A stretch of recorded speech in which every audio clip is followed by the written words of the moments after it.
Hello. So today we are doing something very strange for me. I am going to attempt making a mask. Now, if you don't know me, I'm an artist. I take my own references for my art, and a lot of the time there's a lot of work that goes behind making a reference, like getting props like a mask. However, I have never made one. So I've done some research. I want to make a burlap mask. It's going to be like scarecrow material. I have no idea what I'm doing. I'm horrified, but we are about to go shopping and go get some stuff. So you guys can come along with me for that. I don't normally film in public, so I'll try and keep it pretty secretive, but yeah, let's go do it. I found my way to the local craft store and obviously wanted to buy everything. There were some pretty good sales as well, so very tempting, but I was here for Fernando, so it was love at first sight really. I just grabbed him and put him where he belongs in my little basket rolly thing, and I had to find some other stuff. Unfortunately, I did not write a list down for this particular shopping event and I forgot everything that I needed. However, I did remember the burlap. That was the most important thing. Of course, I got distracted by all of these colourful fabrics, and I wondered as well if a scarecrow would be nice made out of this pink one in particular. There were so many cool fabrics that I just wanted to take all of them home, even though I don't use them for anything. Like, I don't know how to sew, I don't know how to make clothes, but I wanted to. And yeah, here's a mask that I need as a mold.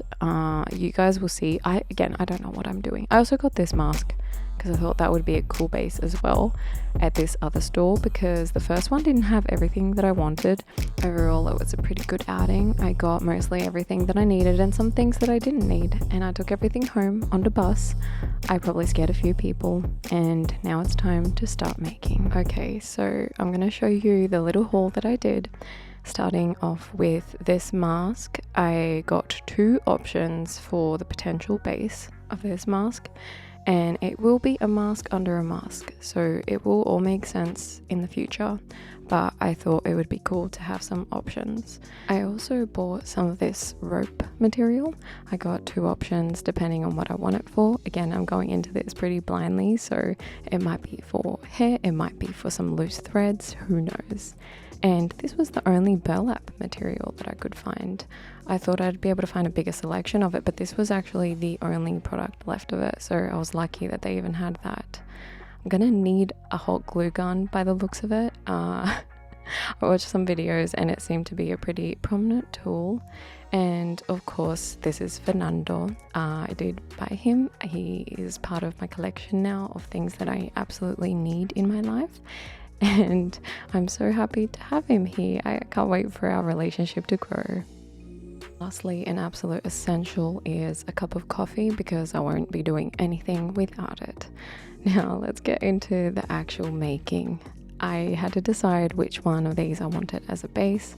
I looked at them for so many minutes. If I showed you the uncut video, it's actually pretty funny. I don't know what was going through my mind, but I did end up choosing the clown mask on the right, and I had my reasons for that. I just think it had a cooler foundation of structures, like the cheeks and the forehead, and the nose was cool, and there would be some alterations that I would then make with this mask.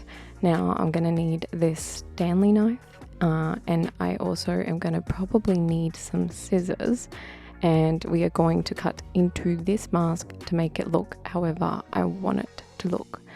Now, I hope I've made this pretty clear, but this is absolutely not a tutorial. In fact, please don't do this. I, again, just don't know what I'm doing here, but apparently the hair is being cut off. Our clown is getting a haircut, and that is okay because the one he has is a little bit unfortunate. Although I feel like it's great for his fear factor, it's not great for what I'm aiming to do here. So the goal was to really hack at this until it started looking right to my eyes. A lot of that forehead did come off because this is Pennywise and he's known for his forehead structure. I did not, however, need this for my mask.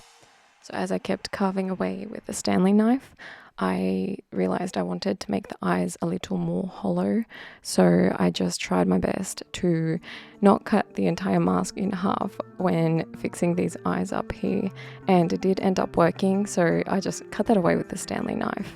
Now you've got to try and carve that away from you, not into you. It may have gone into my finger, but here is the result. I was pretty happy with it. He kind of still looks like Pennywise. I will be removing the mouth in the future, and he'll have lost most of that look too. I know I'll probably be altering the nose as well when building upon it.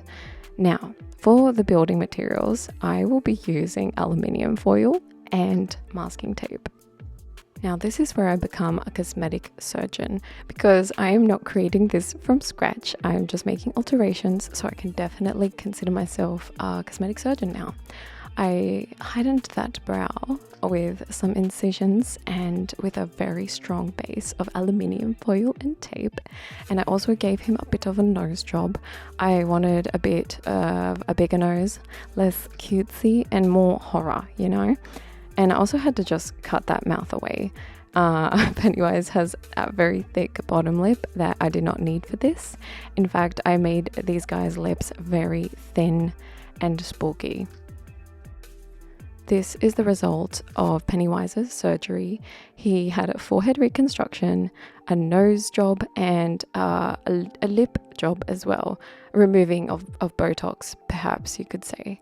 And I was quite happy with this base now, and I believe this is the fun part. We bring Fernando back into the picture and we get to place this mask upon him. Now Fernando's job is actually to just give me a structure of the head in the back, so that when I cover everything with the burlap material, that it will have that head structure. So when I put it on my head, everything will flow from there. I had to further stuff Fernando's head with some aluminium because there were some hollow parts between the mask and his face, and I just wanted it all to flow as much as possible. So I just used the handy aluminium, which apparently I'm going to be using for everything. Now this is where it gets super fun. Fernando really evoked his inner nun. And although that was a glorious moment and I could have just left it there, I kept cutting and gluing. I probably should have gone into this with a better plan of what I wanted to do with this burlap material. I did just think that it would be enough to glue it onto that structure that I already had and that it would form. And as you can see here, it really does. You can see a lot of that face shape underneath the material, and it's already looking pretty horrifying to me, but I kept going from here, and I definitely wanted to sew some sections into it. Now I got a little needle and I taped this rope onto it. I may have put 50 holes in my fingers. I did not have the right tools to do this, but it was still a lot of fun, and I love that when you're creating something, you do have moments like this where chaos just completely takes over, and in the end, you still have something that you made from it.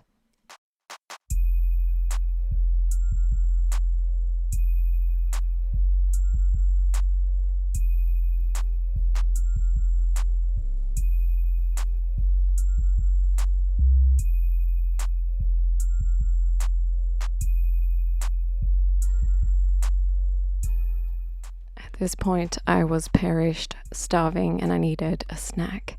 Got myself some beans and tuna and an up and go for the protein, for the gains, and I also grabbed some paint because now I will be painting onto this. This is horrifying. Like, this is the step that could be the make or break of this piece. I know that just the burlap alone probably looks cool enough, but I need more depth.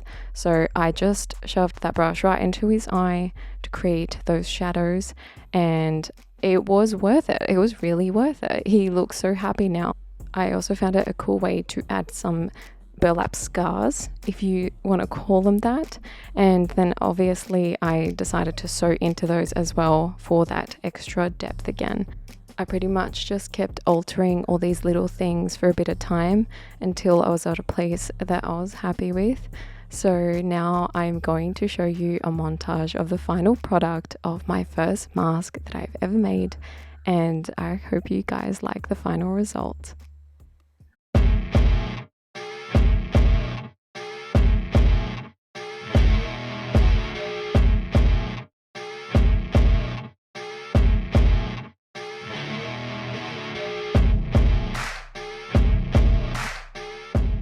I was quite scared looking at that sitting on my desk. It has quite a presence, but obviously I had to also try it on, and here it is. Now, I really did feel like the villain of my dreams, and I hope you guys like it. Bye.